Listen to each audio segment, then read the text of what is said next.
Parashata Prahladananda Swami Prabhupada ki jai, Paramahamsa Parvajacharya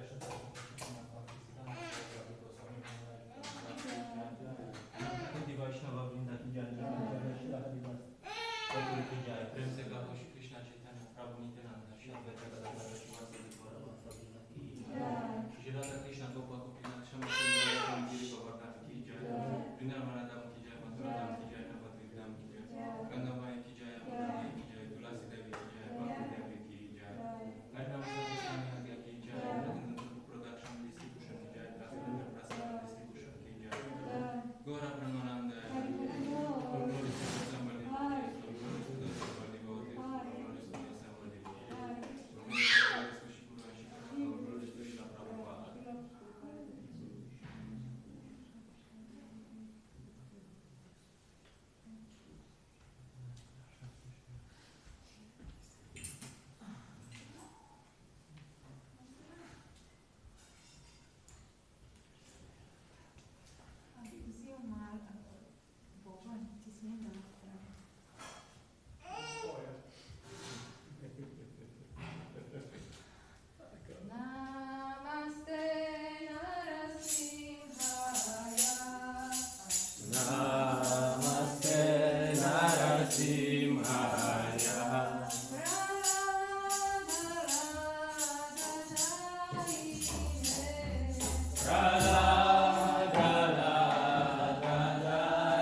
Narasimhamadim Sharanam Prapadya.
Ce znowu tam?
This is the other harmonious.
Jaya Shri Krishna Chaitanya Prabhu Nityananda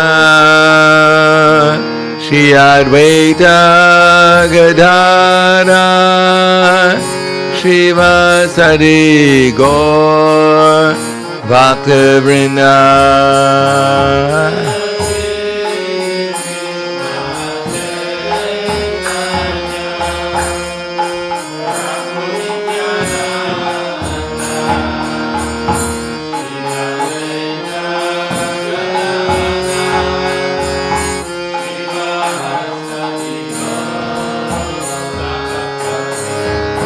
Jaya Shri Krishna Chaitanya Prabhu Nityananda Shri Advaita Gadadhara Srivasadi Gaur Bhaktivinoda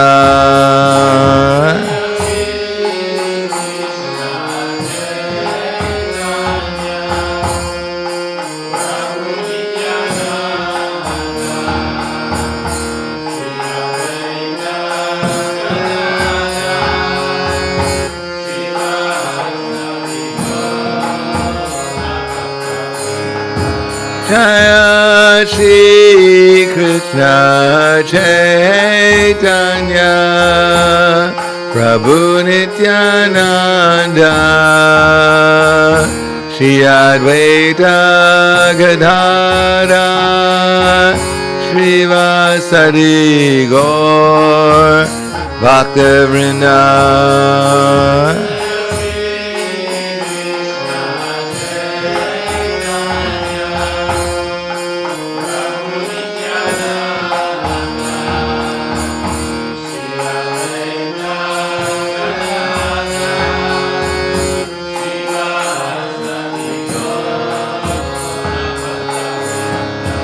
Jaya Shri Krishna Chaitanya Prabhu Nityananda Shri Advaita Gadadhara Srivasadi Gaur Bhaktivinoda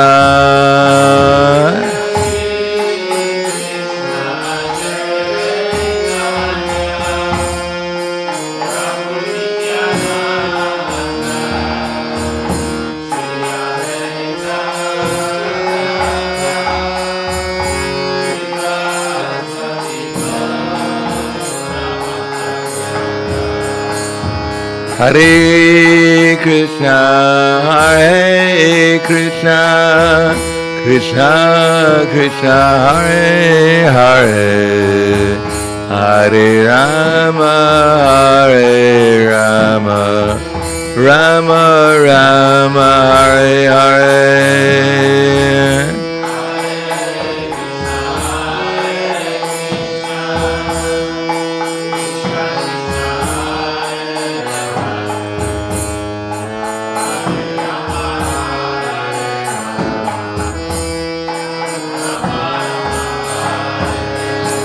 Hare Krishna, Hare Krishna, Krishna Krishna, Hare Hare, Hare Rama, Hare Rama, Rama Rama, Hare Hare.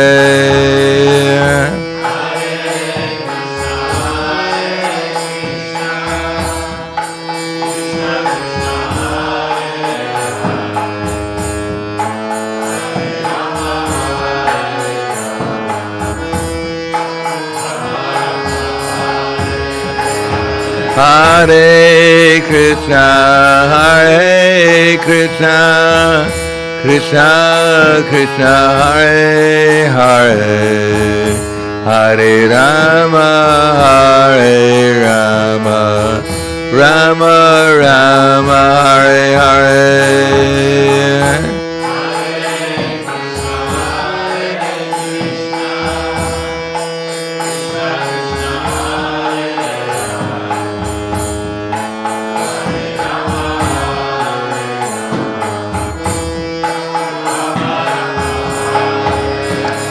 Hare Krishna, Krishna Krishna, Hare Hare, Hare Rama, Hare Rama, Rama Rama, Hare Hare.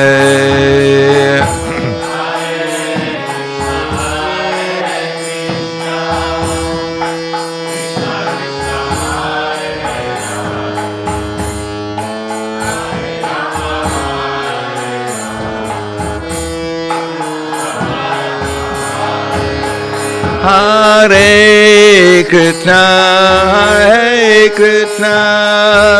Krishna Krishna, Hare Hare, Hare Rama, Hare Rama, Rama Rama, Hare Hare.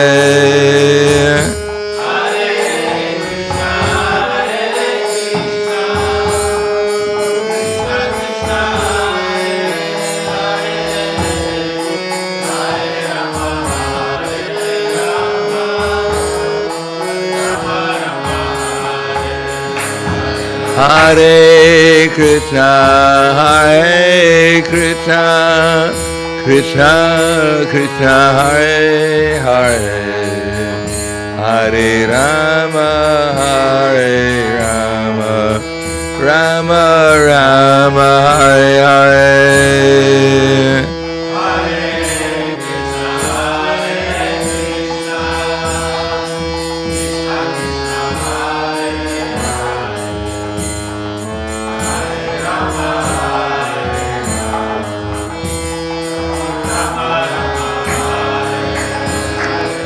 Hare Krishna, Krishna Krishna, Hare Hare, Hare Rama, Hare Rama, Rama Rama, Hare Hare.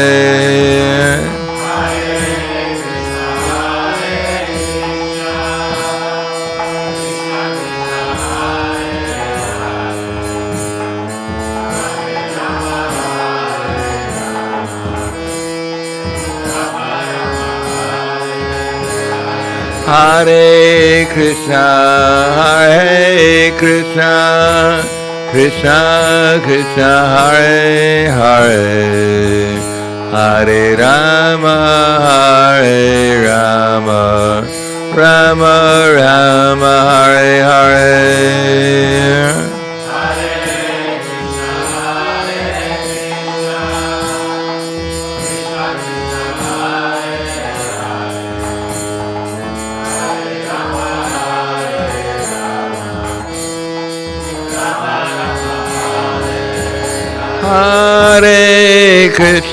Hare Krishna, Krishna Krishna, Hare Hare, Hare Rama, Hare Rama, Rama Rama, Hare Hare.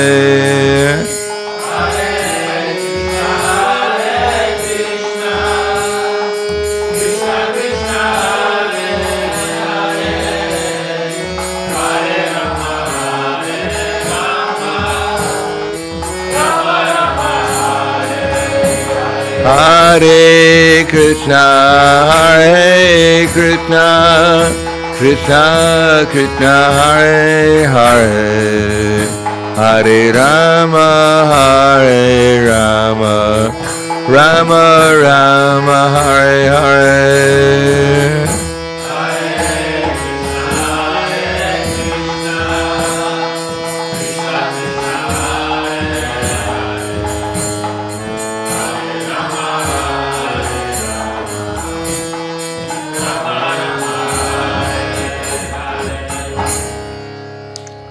Jayom Vishnupad Paramhansa Brahmadakacharya Asadhara Sadushi Shiman, His Divine Grace Shalasi Bhaktivedanta Swami Raj, Srila Prabhupada Ki Jai, Gaur Premanande Haribas, Slava Zabrani Bhaktam, Slava Shri Guru Shri Grangi, Namo Vishnupadaya Krishna Prasthaya Bhute, Srimate Bhaktivedanta Swami Tenamane, Namaste Saraswatundeve, Gauravani Pracharane, Nirvishesha Srinivadi, Askadyade Satarne.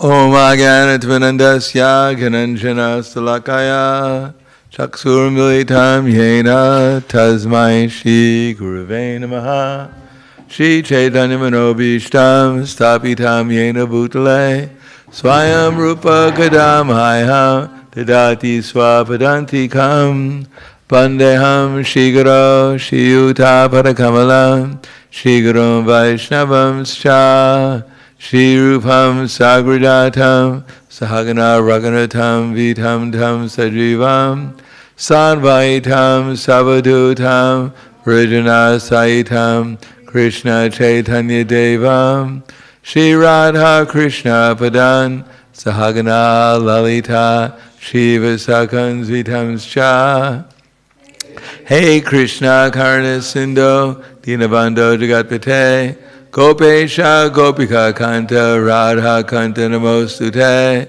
Tapta Kanchana Gaurangi Radhe Vrindavaneshwari Vrishubhanu Sutta Devi Pranamami Hari Priye Panchakapa Trivyastra Kripa Sindhu Vyevacha Patidanam Bhavanebhyo Vaishnavebhyo Namo Namaha Shri Krishna Chaitanya Pranitananda Shadwaita Gadadhar Shivasati Gaura Bhaktivinoda Hare Krishna Krishna Krishna Hare Hare Hare Rama Rama Rama Hare Hare Om Namo Bhagavate Vasudevaya Om Namo Bhagavate Vasudevaya Om Namo Bhagavate Vasudevaya.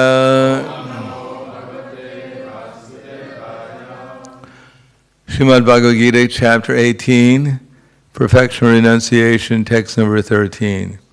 Panchaitani Mahabaho Karnanini Bodhame Sankhye Kritanti Proktani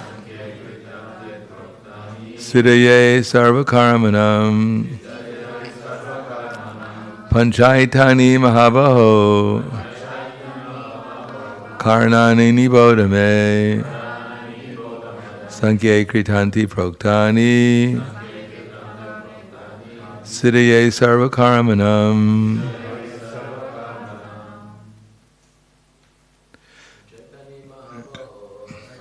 Chaitani Mahabaho Karnanini Bodhame Sankhye Kritanti Proktani Siddhaye Sarvakarmanam Pachantani Mahabaho Karnanini Bodhame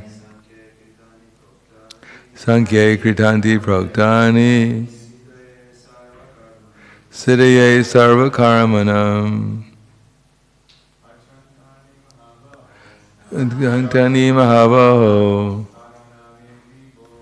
Karnanini Bodhame Sankhye Kritanti Proktani Siddhaye Sarvakarmanam. Ladies. Jantini Mahabaho Karnanini Bodhame Sankhye Kritanti Proktani Siddhaye Sarvakarmanam.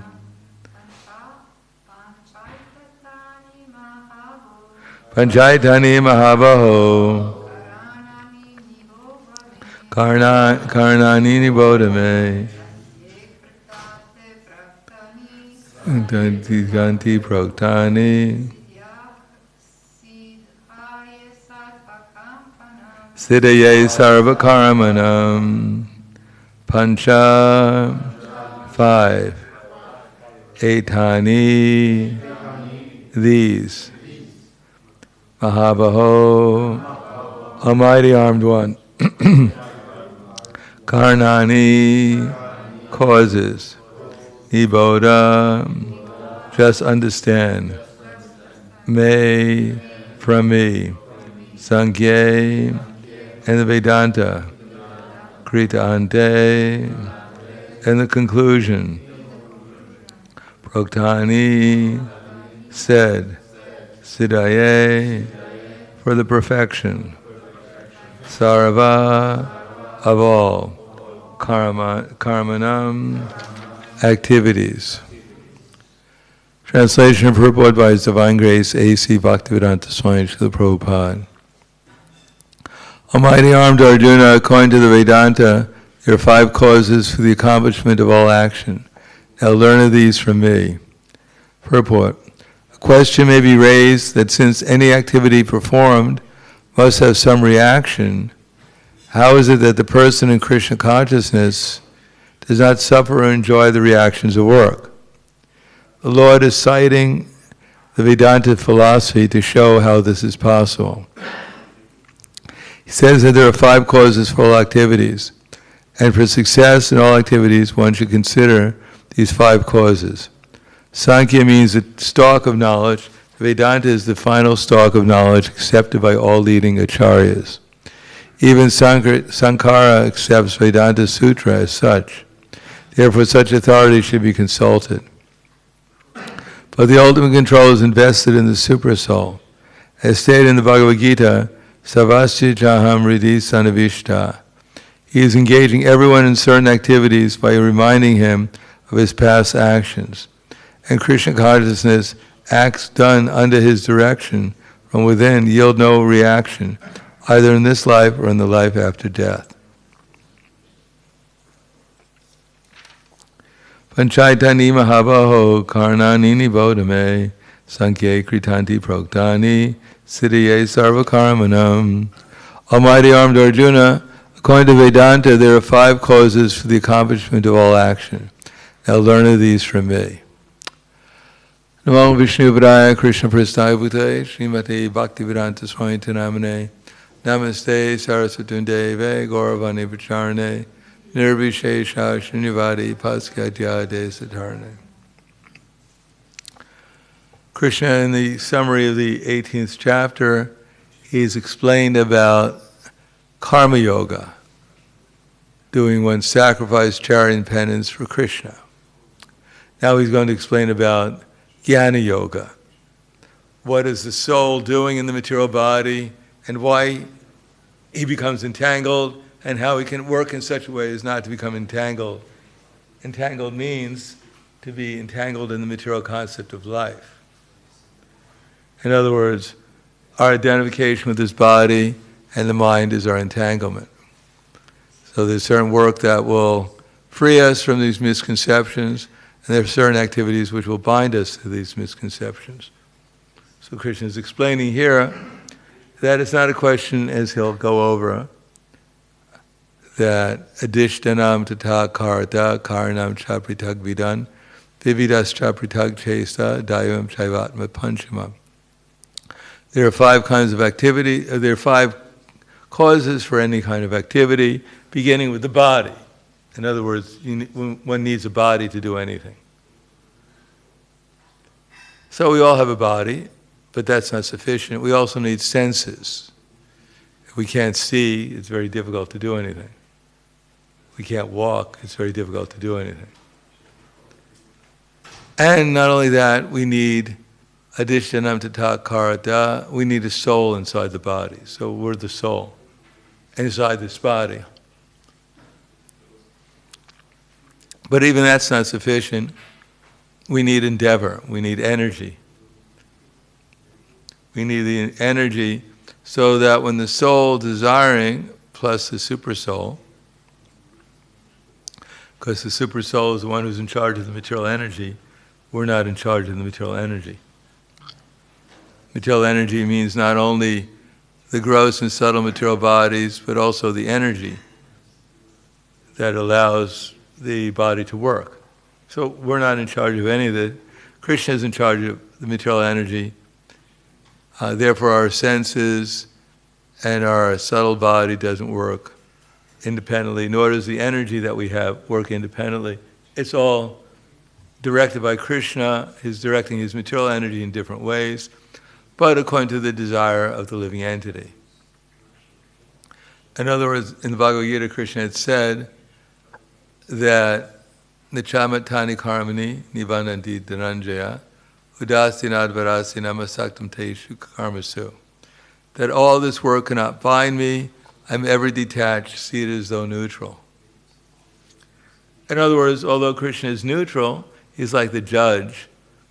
He's simply noting down what we deserve and noting down what we desire and arranging accordingly. So Krishna is not responsible, just like a judge. If someone comes before him, he may award them a huge amount of money. Or he may condemn someone to death. So the judge is not really responsible for the good or the bad decisions that are made. It's on the basis of the person, what they did. If they did something good, he might receive some reward. If he did something which is not so good, he might get some punishment. So similarly, we are working according to our desire. According to the desires that we choose, because desire is a subtle form of conditioning of the living entity. We're not even capable of creating our own material desires. These are being supplied to us. That the material nature is giving us possible desires, but that's arising according to our past association. For instance, according to what we've done in the past, we've developed certain desires. And according to what we're doing in the present, we're also developing certain desires. Now, if one is simply acting to the modes of material nature, there is going to be desires arising according to the modes of material nature that's occurred in the past. If we acted in passion in the past, we're going to have a lot of passionate desires now. That's called karma. If you want to find out what your karma is, find a good astrologer, and he can tell you what kind of desires you're probably going to have in the present. Now, there's something called mercy also. In other words, we have an opportunity to develop another set of desires outside of the possibility of developing material desires. Now, in the material world, there is Guru, Sadhu, and Shastra. Krishna is supplying them. And in Shastra, anyone who has the opportunity to follow Shastra can dovetail their desires to gradually become purified according to Shastra. In other words, the scriptures give opportunities for people in the different modes of material nature to gradually be elevated. But nowadays no one cares for those things. Even if they'd care for it, where would you find out how to be elevated from ignorance to passion, following the scriptures? It's just not current. There's no system to do that. Nor is there even a system to work in goodness.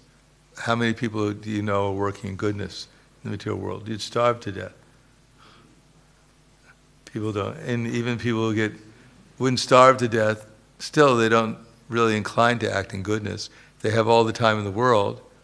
Generally, most people misuse it.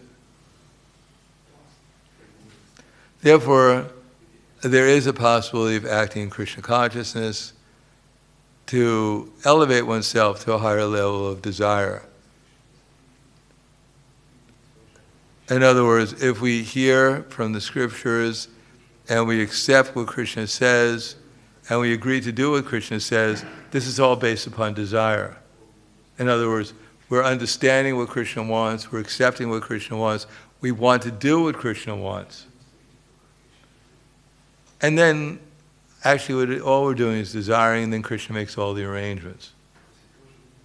The problem is that we think ourselves to be the doer, independently of Krishna. And therefore we think we're free to do whatever we want to do, including doing something for Krishna. But then we think we can do whatever we want to do outside of Krishna consciousness too. And therefore our consciousness is rather cloudy. We don't see exactly what's taking place. Sometimes we think Krishna is the controller, and sometimes we think I can do whatever I want. And therefore everything is quite confusing for us. And then again, we're suffering the reactions of our past activities, called karma, which Krishna, of course, is for a devotee, aspiring devotee. he's regulating the karmic reactions, but we may not understand that. We may think it's just arbitrarily coming, and we, instead of seeing in Krishna in relation to Krishna, we see it in relationship to our own happiness or distress. And therefore, we become even more confused. In other words, to understand the value of desire being dovetailed in Krishna's service, in the 9 processes of hearing and chanting and remembering Krishna, that we're voluntarily desiring to do that, and therefore we're actually, when we're doing that, we're free from the reactions, because this is what Krishna wants us to do. And then forgetting what Krishna wants us to do and doing something else, and expecting we won't be implicated. In other words, unless we can understand the difference between desiring for Krishna and desiring outside of Krishna, then the result is that sometimes we'll think we're making progress, we're doing the right, and sometimes we may be unaware of actually what we're doing, what the results of what we're doing. The results don't mean simply the immediate results, because if one acts in passion, then gradually one will become degraded into ignorance, generally speaking. And if one acts in ignorance, one will certainly go down to further ignorance. So often we don't see the downward spiral for not following Krishna's advice. Maya just has to attract a little bit, just like they had that picture in the old Bhagavad Gitas where there's a staircase. Have you seen that? Have you seen that picture?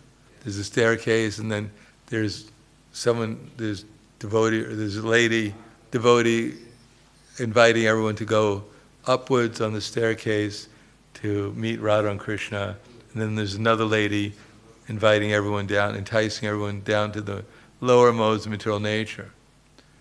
So Maya is just like that. Maya never says, "My dear soul, just do a little bit," and that's all. That's all she says. She says, "Oh, just deviate a little bit. It'll be all right. No worries. You have enough strength and intelligence that you'll stop. You'll know when to stop." It's like you're sleeping, and the alarm goes off, and Maya says, "Oh, you're a little tired. Just take 5 minutes left. Rest. Don't even bother with the alarm. I'll wake you up." And 2 hours later, you wake up and you go, "Maya, why didn't you wake me up?" She said, "Well, I fell asleep too." Or you're having the feast, and Maya says, "Well, just take one more. It's all right. You'll be satisfied, Don't worry." And then you take one, and you go, I'm even hungry. "All right, take one more. It's all right. You deserve it." And after the feast, "Oh, I'm sick. Why did you tell me?" "Oh, I'm sorry. I'll do better next time." So Maya never says, "My dear soul, just deviate a little bit and I'll send you to hell. I'll just bring you down as far as I can till you're completely smashed." No, she says, "Oh, just a little bit, it's all right. You need a break, you deserve it.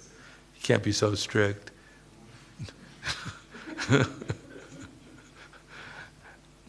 Don't be so conservative, So Maya will give us so many good instructions, and then Krishna is trying to give us instructions too, but we have to spend the time hearing Krishna's instructions. Otherwise, as soon as we stop hearing Krishna's instructions, Maya's instructions to us become louder and louder and louder, and more persistent. And therefore, to expect that, for instance, even devotees, quote, aspiring devotees, when they come to the Krishna consciousness movement and they don't spend time every day reading Prabhupada's books and practicing sadhana, that they're going to last very long outside of Maya. It's impossible. It's just not. As I said before, it's like, could you imagine your diet was that you didn't eat anything for a whole week, and then once a week on Sunday you had a big feast to make up for it? How healthy would you be? Therefore the Bhagavatam says, Shrinvatam Swakata Krishna. What is this hearing? This hearing is simply meant to develop our desire, that's all. And how is our desire developed? By first of all seeing things, understanding what's going on. If you knew that if you opened the wrong door, a hammer would come out and knock you out, you wouldn't have much of a desire to open the door. You'd rather open the door with nice roses and nice songs. But if you don't know what door to open, you may open any door. And if the door with the hammer is painted very nicely, welcome, we invite everyone to open this door. This is exactly the door that, it matches your devotee. So Maya never advertises, come here and I'll smash you, you'll be destroyed and you'll be in pain for the rest of your existence. No, Maya says, no, here's nice roses and birds are singing, open the door, and then the hammer comes out and smashes you. So unless we learn proper discrimination by hearing constantly, because right now we're in the state of being under the illusory energy. So it's not a question that suddenly I'm Krishna conscious and I'm going to lose my Krishna consciousness. No, we're hardly conscious. What to speak of Krishna conscious? Right now, under the spell of Maya, we're influenced by the illusory energy in the form of ignorance, especially in Kali Yuga, and some passion, and maybe a little goodness we've developed along the way. So as soon as we stop hearing, then immediately, we're in ignorance, and the tendency is we'll start acting in ignorance because we'll forget what we've heard. And only when we actually hear constantly and then we start acting according to what we heard, then when Krishna gives us some realizations, some understanding, then we become more inclined to go forward. But as soon as we stop, then Maya will simply start bringing us backwards again, wherever we stop. So there's not really very much choice in Kali Yuga. Either we go forward and develop a desire to obtain Krishna by hearing, trying to understand and practicing, or Maya will take us back. She'll take us back and back and back, and then we'll think we have, Krishna consciousness will just be forgotten. Just like Daksha. Daksha, when he prayed to Krishna in his second incarnation, it's mentioned in the Bhagavatam, when Krishna came, he was overwhelmed with ecstasy, the pleasure of associating with Krishna in the form of Vishnu. After Daksha offered very beautiful prayers to Krishna, Krishna came riding in the back of Garuda, and Daksha was in so much ecstasy he could hardly stand up. But then, because his reason for praying to Krishna was he wanted to have unlimited sex life, when Krishna asked for what kind of benediction do you want, he said, give me unlimited sex life. So that's what he got. He was in ecstasy one moment, completely in bliss and happiness, and then he simply asked for highest material pleasure. He completely forgot. So Krishna, Surya Maya Haya Andhakar. So Krishna is like the sun and Maya is like darkness. As soon as we forget Krishna, then immediately there's darkness. Maya doesn't say, I'll wait a few minutes, are you sure you wanted to make that choice?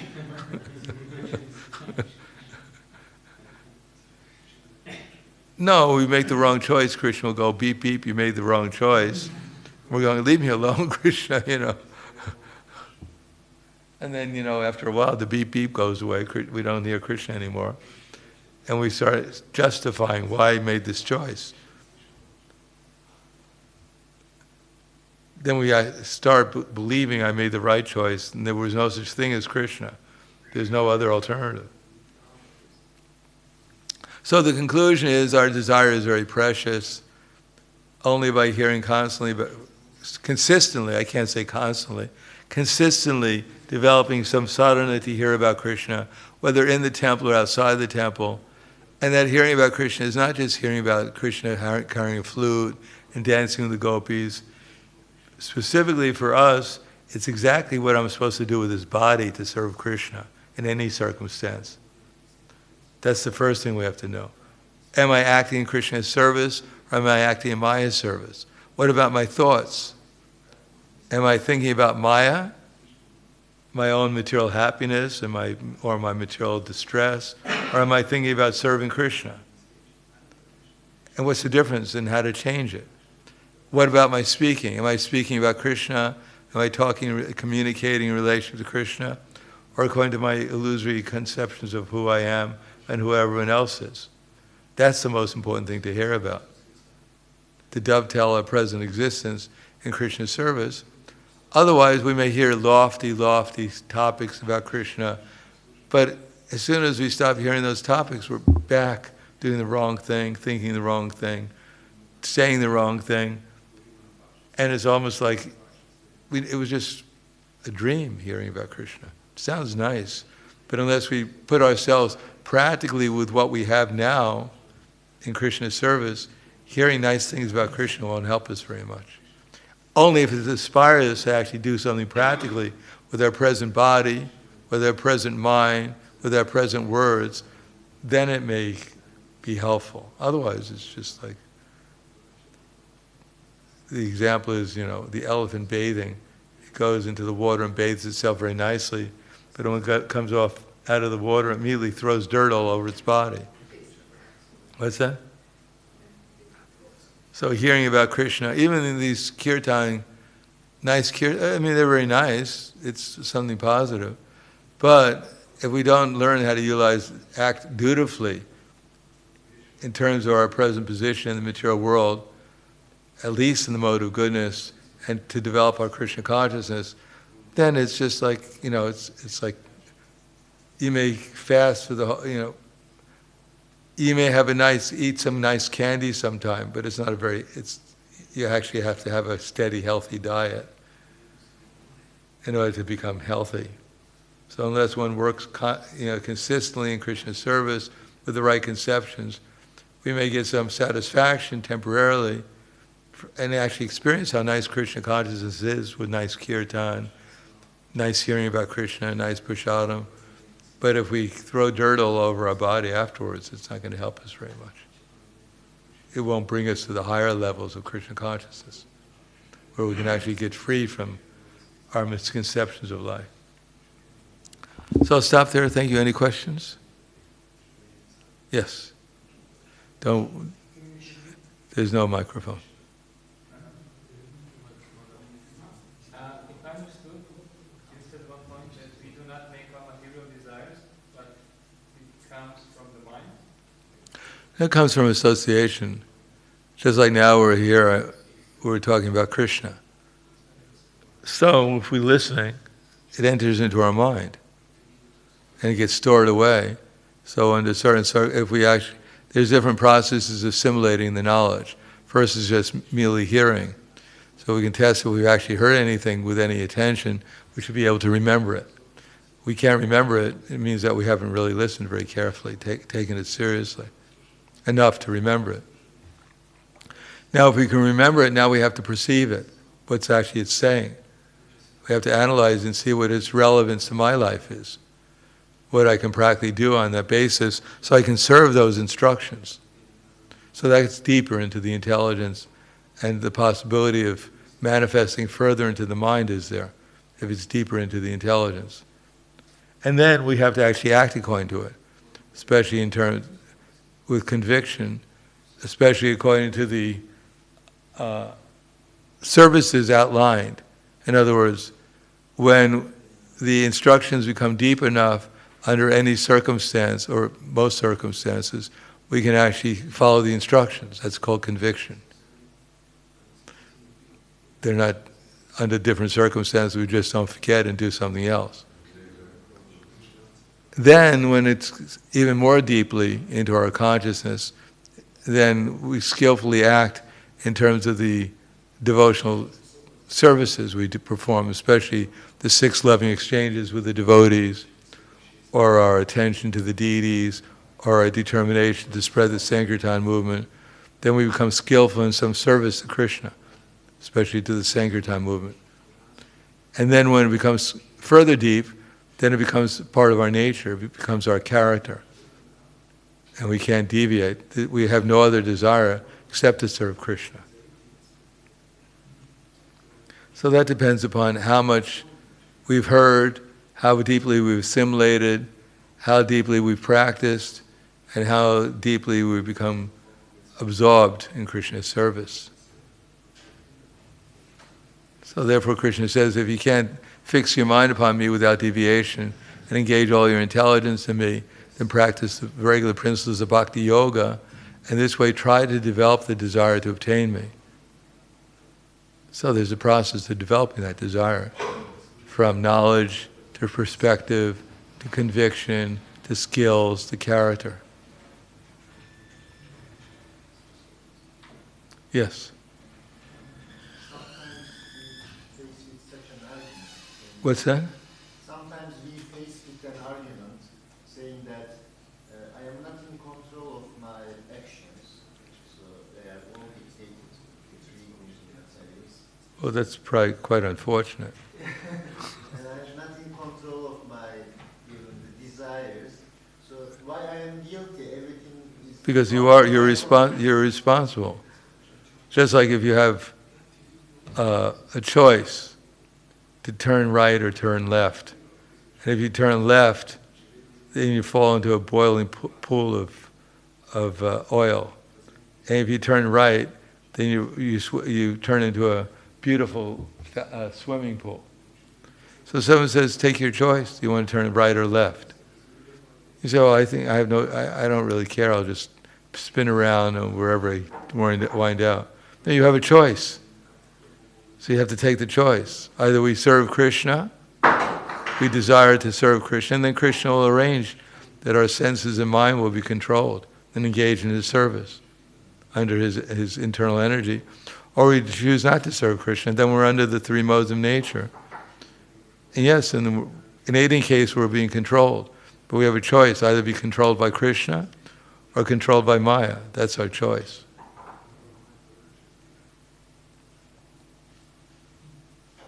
Yes? How to chant with concentration without any other thoughts? Practice. Suitable practice and detachment. That comes with Krishna, by experience. First of all, by hearing about Krishna, hearing about what the process of developing attachment for Krishna is through devotional service, hearing about the 10 offenses against the holy name, so that how to avoid them and practice positively pure devotional service. So it's a science. We have to learn how to chant with attention and with feeling.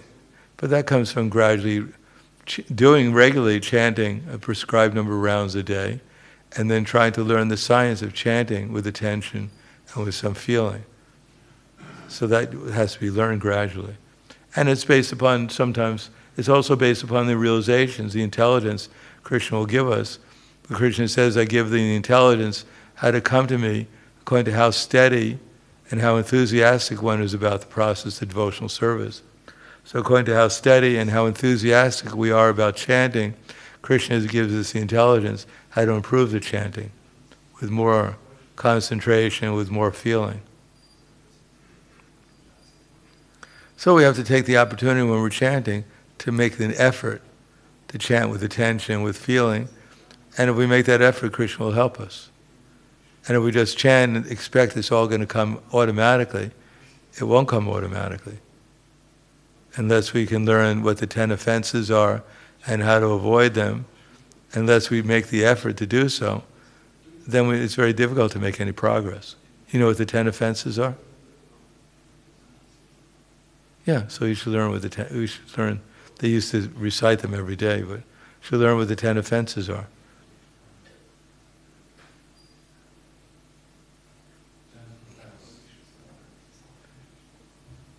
In any case, Hare Krišna, Krishna Krishna, Hare Hare, Hare Rama, Rama Rama. Chant to Srimati Radharani and Krishna, asking to engage in their loving service.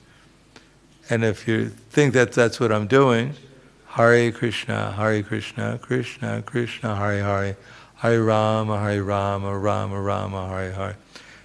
If you just do that, then Krishna will help.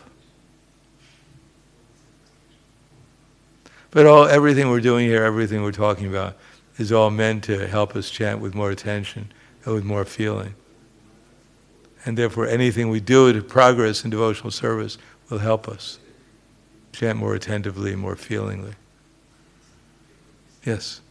Maharaj, can you give us some highlights when the new people come? They usually think that, I'm fine. He's like sensitive, already saturated with, sense German, so he doesn't understand what that means. And for them, they think that, I can, just, chant one round a week and, that's enough for spiritual life for me. So how to convince such a person in the beginning that, please take this chanting seriously, read, chant? Well, everyone needs association. If we think anyone who doesn't have devotee association during the week is going to be able to maintain himself in Krishna consciousness, it's just not possible. You have to have regular meetings, small groups. You have to have friends who are Krishna conscious. You have to have constant encouragement. Or else if we have bad association, we'll forget Krishna practically immediately. I mean, even practicing for 20, 50, 100 years, if we don't have good association, we forget Krishna. What to speak of a regular person? It's hard to take him away from this. Well, we can't take him away. We have to give him they have to have some kind of piety to come to the first place and some desire. And it's a higher taste. Generally people come because they like the prasadam or they like the music. Or if they make a friend. People will stay if they make friends. So be friendly to people. What's that? Yeah, you have to be friendly. People, they join because they like the philosophy or they like the music, but they stay because they have friends. Yes. Same question. I had an experience that sometimes visiting holy places make an incredible effect on the person. So I had friends. Just because of our friendship, he came with me to Vrindavan. After that, he changed dramatically. He couldn't do a lot of things, but after Vrindavan, somehow for mercy of the Vrindavan. That may last for some time. The holy place is one of the 5 powerful processes of devotional service. And a lot of association with the holy Dham and the devotees there. It may change, but not necessarily permanently. Because the impression is there for some time, but then one gets overwhelmed by bad association. Because we're associating with adhamas, unholy places. They also have an effect on us. Kvala Grantaraj srimad-bhagavatam ki jai, Srila Prabhupada ki jai, Gaur Premanande.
Krishna